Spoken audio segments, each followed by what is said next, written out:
जय हिंद दोस्तों, अनुग्रह आईएएस एकेडमी में आप सभी लोगों का स्वागत है। आज मध्य प्रदेश की क्लास में हम लोग मध्य प्रदेश की लोक नृत्य के बारे में पढ़ेंगे। ठीक है, ध्यान रखना, मध्य प्रदेश की लोक नृत्य से एक क्वेश्चन आना बहुत ही ज्यादा जरूरी है ना। तो हर साल क्वेश्चन पूछे जाते हैं और मध्य प्रदेश के अगर मैप के अकॉर्डिंग आपने पढ़ा है तो कहीं ना कहीं आपको हर एक टॉपिक या हर एक चीजें आपको याद रहेगा, बहुत ही विस्तृत रूप में और बहुत ही अच्छे रूप में। ठीक है, अगर देखा जाए मध्य प्रदेश के मैप में, अगर हम देखें मध्य प्रदेश के एरिया में अगर हम देखें तो मध्य प्रदेश के मालवा क्षेत्र में कौन कौन से लोक नृत्य पाए जाते हैं, मध्य प्रदेश के निवाड़ क्षेत्र में कौन कौन से लोक नृत्य पाए जाते हैं, मध्य प्रदेश की बुंदेलखंड क्षेत्र में कौन कौन से लोक नृत्य पाए जाते हैं। ठीक है, याद रखना, मध्य प्रदेश के बघेलखंड क्षेत्र में कौन कौन से लोक नृत्य पाए जाते हैं। तो सबसे पहले तो अपन ऐसे ही याद करने की कोशिश करते हैं।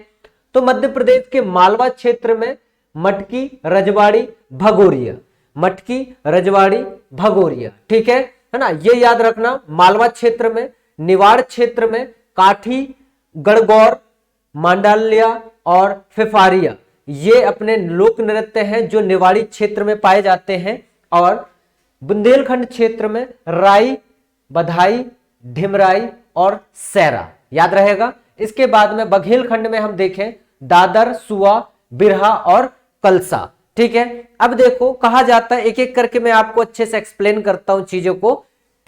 सबसे पहले हम चलते हैं निवाड़ क्षेत्र में। ठीक है, निवाड़ क्षेत्र के अंतर्गत अगर हम देखें तो सबसे पहले निवाड़ क्षेत्र में काठी है। कौन है? काठी लोक नृत्य है। काठी जो है मध्य प्रदेश के निवाड़ क्षेत्र में काफी प्रसिद्ध है ना। और बोला जाता है कि महाशिवरात्रि के समय में या एकादशी के समय में इस नृत्य का आयोजन किया जाता है ना। और ये जो आयोजन है, काठी जो आयोजन है वो सामूहिक आयोजन है, ये विशेष रूप से याद रखना। गणगौर के बारे में अगर देखें, गणगौर लोक नृत्य के बारे में हम देखें तो ये भी एक तरह के सामूहिक नृत्य है। सामूहिक नृत्य गणगौर को कहा जाता है ना। और चैत्र माह में इस लोक नृत्य का आयोजन किया जाता है। ठीक है, निवाड़ी क्षेत्र में ये प्रसिद्ध है। एक है मडाल्या करके एक लोक नृत्य है, बहुत ही ज्यादा प्रसिद्ध है ये, क्योंकि इसका जो सामूहिक नृत्य है महिलाओं के द्वारा प्रचलित किया जाता है, या महिलाओं के द्वारा इस लोक नृत्य को किया जाता है, याद रखना। और देखना, विवाह के अवसर पर, जब विवाह का शुभ अवसर होता है उस समय ये मडाल्या का आयोजन किया जाता है, ये लोक नृत्य का आयोजन किया जाता है, ये भी आप विशेष रूप से याद रखना। ठीक है, फिफारिया के बारे में थोड़ा सा हम देखें तो ये भी एक तरह की क्या है, सामूहिक नृत्य है। ये भी क्या है, एक तरह का सामूहिक नृत्य है, विशेष रूप से आप याद रखें, सामूहिक नृत्य है ये। ठीक है, और ये भी विवाह के अवसर पर इस नृत्य का आयोजन किया जाता है, याद रहेगा। ठीक है, तो निवाड़ क्षेत्र के आपको मैंने क्या बताया, निवाड़ क्षेत्र में जितने भी आ रहे हैं लोक नृत्य, काठी, गणगौर, मांडाल्या, फिफारिया, ठीक है, ये चार है, काठी, गणगौर, मांडाल्या, फिफारिया, ये याद रखना। जितने भी 2023 में पेपर होने वाले हैं उन सब के लिए लोक नृत्य मध्य प्रदेश की बहुत ही ज्यादा प्रसिद्ध है ना। और आएंगे ही आएंगे, पूछे ही जाएंगे, ये विशेष रूप से आप याद रखना। और साथ साथ में अपने को, अब चलो मालवा क्षेत्र में अगर देखें तो मालवा क्षेत्र में देखा जाता सबसे पहले मटकी। मटकी का मतलब क्या, सामूहिक, सामूहिक एक तरफा होता है, ये सामूहिक नृत्य है, एक तरफा से अपन बोल सकते हैं। और इसे भी विवाह के अवसर पर आयोजित किया जाता है, मालवा क्षेत्र में इसका आयोजन होता है मटकी का। ठीक है, अब देखो रजवाड़ी, एक है रजवाड़ी। ठीक है, रजवाड़ी को समझें। रजवाड़ी जो है महिला द्वारा इसका सामूहिक नृत्य है, महिलाओं के द्वारा इसका नृत्य किया जाता है। और ये विवाह और त्योहार के अवसर पर इसका आयोजन करना अनिवार्य होता है। ठीक है ना। और ये जो है मालवा क्षेत्र में बहुत ही ज्यादा प्रसिद्ध है ये। और इसके बाद में हम आगे बढ़े, भगोरिया। ठीक है, भागोरिया महिला और पुरुष दोनों में सामूहिक नृत्य बोल सकते हैं। भागोरिया जो नृत्य है महिला और पुरुष दोनों के लिए बहुत ही ज्यादा प्रसिद्ध है ये, है ना। और भी क्या देख सकते हैं इसमें, होली के समय में इस नृत्य का आयोजन किया जाता है। कब किया जाता है? होली के समय में इस नृत्य का आयोजन किया जाता है। और देखना इसमें एक चीज और प्रसिद्ध है, जब मालवा अंचल में स्थानों में झाबू और अलीराजपुर में भील जनजाति के द्वारा, झाबू और अलीराजपुर में भील जनजाति के द्वारा इस नृत्य का आयोजन किया जाता है, विशेष रूप से आप याद रखना। ठीक है, इसके बाद में हम देखें कौन सा, बुंदेलखंड के एरिया में, बुंदेलखंड में अगर हम देखें तो बुंदेलखंड को आप समझना, अच्छे से समझना इसे, है ना। अब देखो बुंदेलखंड में राई सबसे प्रसिद्ध, हम क्या देख रहे हैं, राई के बारे में समझ रहे हैं। ठीक है, अब राई तो पहला पॉइंट है, बुंदेलखंड की ही लोक नृत्य राई, मध्य प्रदेश का राज्य की लोक नृत्य राई को ही कहा जाता है, विशेष रूप से आप याद रखना। मध्य प्रदेश के लोक नृत्य कौन सा है, तो मध्य प्रदेश की लोक नृत्य राई को कहा जाता है, ये आप याद रखेंगे। ठीक है, इसके बाद में समझो बुंदेलखंड में ये प्रसिद्ध है ये राई, है ना। और ये ज्ञानेश्वर एक व्यक्ति है जो बता रहा हूं, कटनी की है वो, ज्ञानेश्वर नाम है उनका, राई के लिए प्रसिद्ध है वो। ठीक है, तो उन्हें भी याद रखना। और साथ साथ में इसमें जो राई का जो नृत्य किया जाता है, मृदंग और ढोलक के द्वारा नृत्य किया जाता है, ये भी आप पॉइंट याद रखें। ठीक है, बधाई है एक बता रहा हूं मैं क्या, बुंदेलखंड में बधाई।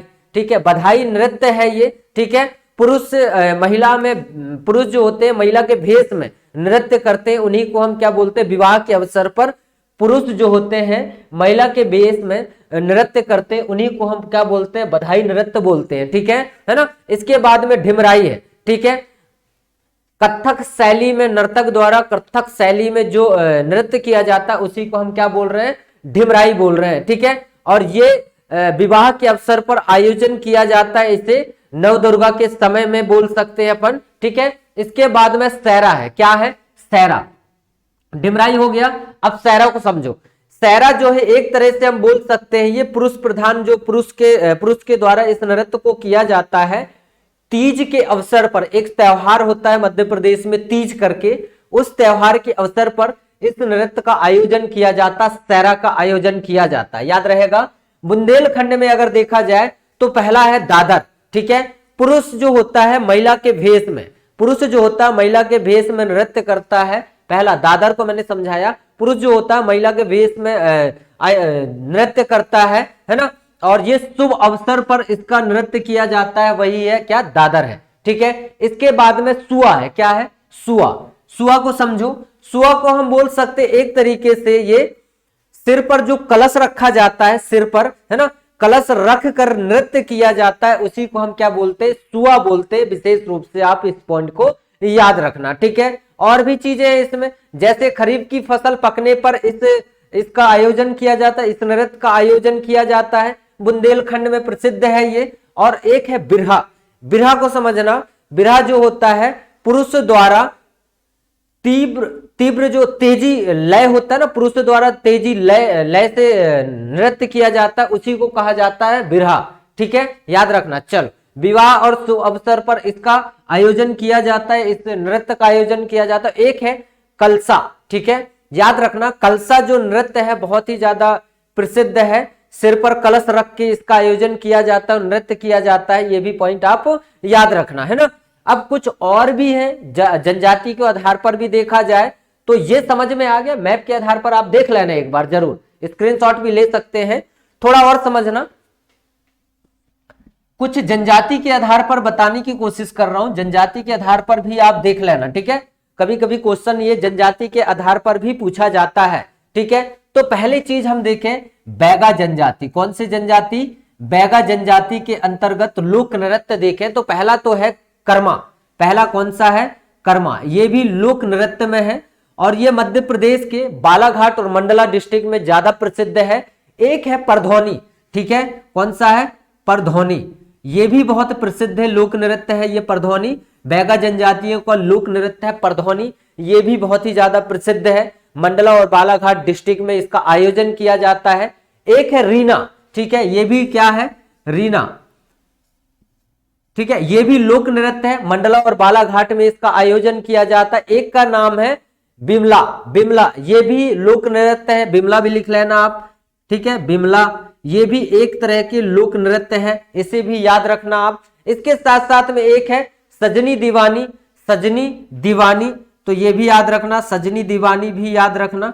ठीक है, तो ये भी लोक नृत्य है। बैगा जनजाति के लोक नृत्य कर्मा, परधौनी, रीना, बिमला और सजनी ये ज्यादा प्रसिद्ध है। जो सारे के सारे अगर ये चार को देखा जाए तो मंडला और बालाघाट, और इसमें भी ऐड कर लेना मंडला, सजनी को देखना, मंडला, बालाघाट और डिंडौरी में इसका इस नृत्य का आयोजन किया जाता है। ठीक है, बैगा जनजाति में मैंने आपको बता दिया।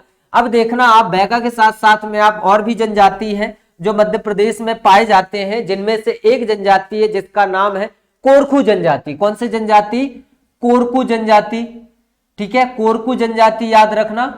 कोरकू जो जनजाति है इसमें कौन कौन सी लोक नृत्य है? तो एक का नाम है चटकोरा। क्या बताया मैंने? चटकोरा जो है लोक नृत्य है। ठीक है, चटकोरा लोक नृत्य को आप याद रखना। ये मध्य प्रदेश के बैतूल और होशंगाबाद में इस नृत्य का आयोजन किया जाता है। और एक है ढोंढल करके एक है, ठीक है, ये भी लोक नृत्य है। इसका आयोजन मध्य प्रदेश में अगर देखा जाए तो बैतूल और होशंगाबाद में ही है। भरिया जनजाति आपने सुना होगा, भरिया जनजाति। ठीक है, तो भरिया जनजाति की लोक नृत्य लिखना आप, भरिया जनजाति के लोक नृत्य।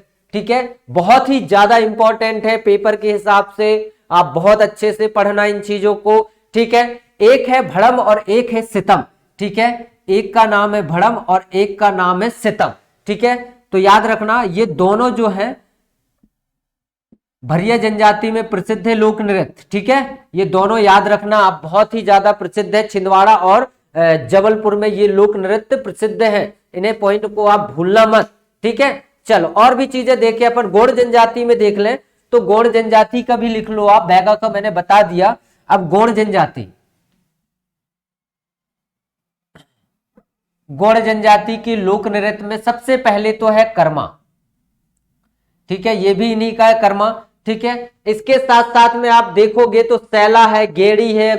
ठीक है, सैला भी लिख लेना, सैला, गेड़ी ये भी लिख लेना आप। ठीक है, ठीक, यहां तक आशा करता हूं बहुत अच्छे से समझ में आया होगा, है ना। इसके बाद में अपन देखेंगे, नेक्स्ट में अपन लोक गायन को समझ लेंगे।